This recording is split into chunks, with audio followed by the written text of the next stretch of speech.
Hello, everyone, and welcome to another episode of Founders Grid. Today we have Samuel. Samuel is the founder of Office and Dragons. Samuel, welcome to the show. Thanks so much. Glad to be here. So, give us a brief background about yourself before Office and Dragons, what you've been doing before that. Sure. So immediately before launching Office and Dragons, I was a private equity M&A lawyer at Kirkland and Ellis, mostly in London, but also spent a bit of time in New York. I mostly helped big international private equity funds buy large multinational companies, across Europe and other jurisdictions. These are usually pretty big deals. Uh, as an M&A lawyer, I'd help them, clients navigate through the deal process. A lot of times these were competitive auctions, putting together the key documents, as well as, managing teams of juniors and local counsel to put together lots of the ancillary documents, keep track of the progress throughout the deal, and, take it to the finish line and help them, buy and sell companies. Before I started at Kirkland and Ellis, my background, I actually started my undergraduate career learning engineering, where I first learned programming and things like that. Got interested in other things, eventually went to law school, but I think it helped me bring that engineering kind of background, a sort of different mindset to my practice, and is why I eventually did leave to start Office and Dragons. Got it. And how's the journey been so far in regards to, there's a difference between doing your own startup compared to working for a corporation. So how's the journey been? What were the early days like, building the team, product market fit, getting the early customers, keeping the customers happy, how's it been so far for you? Yeah, it's been a, intense, crazy, very unpredictable journey.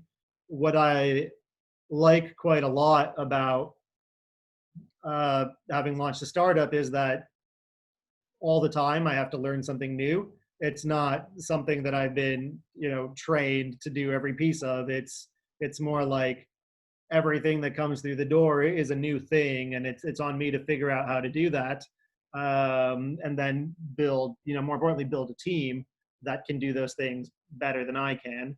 And that's been a lot of the sort of the journey as a CEO of a startup. Building a team, I mean, it happened over time. When I first left K&E, it was just me on my own. And after a bit of time working on the MVP and getting some initial traction in, kind of piloting with customers, started focusing on team building. And now we've got, at the moment, 7 people on our team, 5 of us full time, and 2 interns.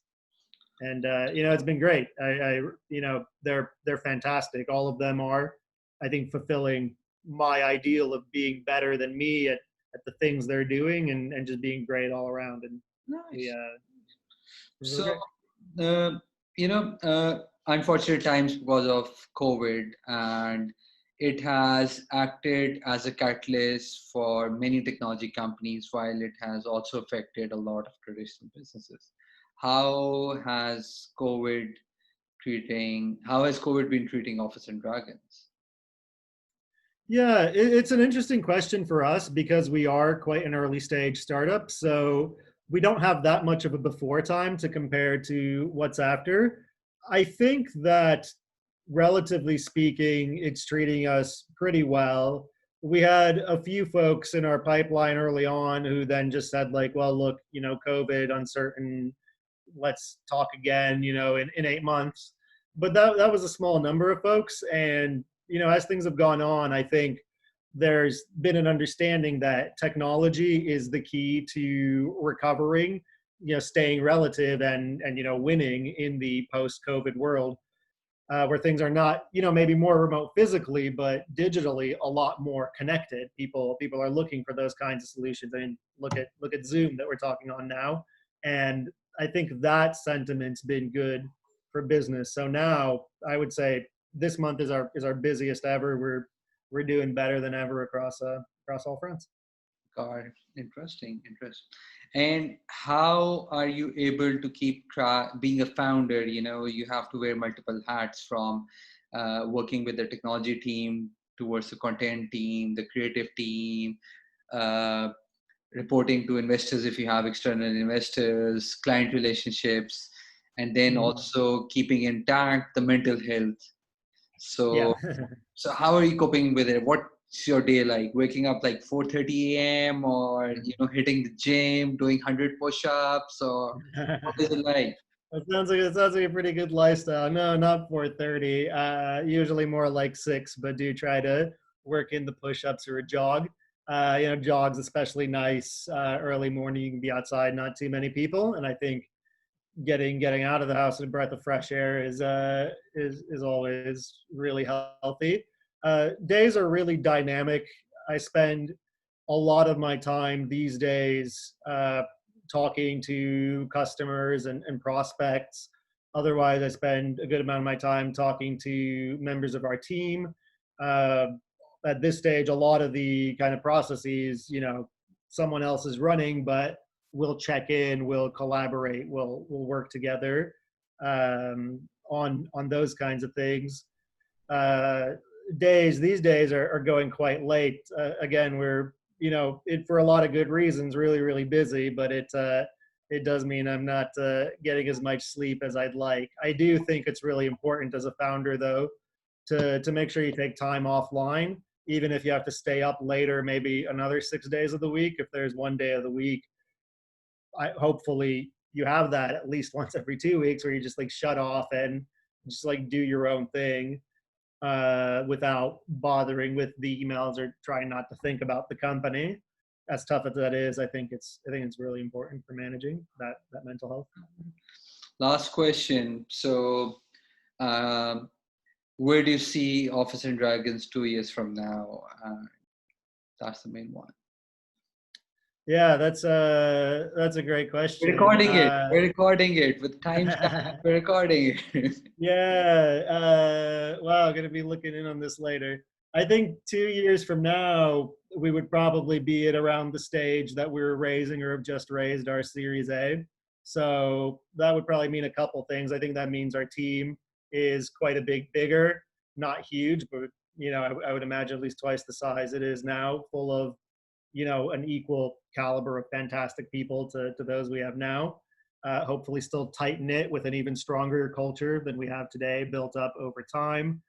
In terms of sales, by that time, I'd expect us to have we're mostly focused on enterprise sales. We're an enterprise SaaS company. So I would say by then we'd expect at least $1 million in ARR and at least 10 large enterprise customers. We're also currently exploring with smaller customers. So a number of smaller customers on our platform too, although we're sort of in the early stages of that exploration.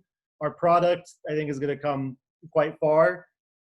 Our roadmap starts with sort of the workflow automation piece. That's what we're doing in the first place. But as I mentioned before, there's a bigger trend right now, which is about collaboration. And the next step is taking our particular way of automating deal workflows, which is based on principles from engineering, particularly separating the data or the key terms from the bunch of different documents and thousands of pages it goes in. Yeah. So putting that up on a platform for lawyers, clients, other advisors come together and take away all the frictions from collaboration, automate that workflow, and use that structured data we capture to learn and feed into the next deal, allowing those deal professionals to capture and deliver their expertise at scale across all the deals that they do. Got it. Got it. Now, Samuel, good luck with everything, and hopefully we'll keep on hearing amazing news from Office and Dragons. And good luck and stay safe. Thank you so much for taking the time. Thanks so much. You too. Thanks so much for having me on.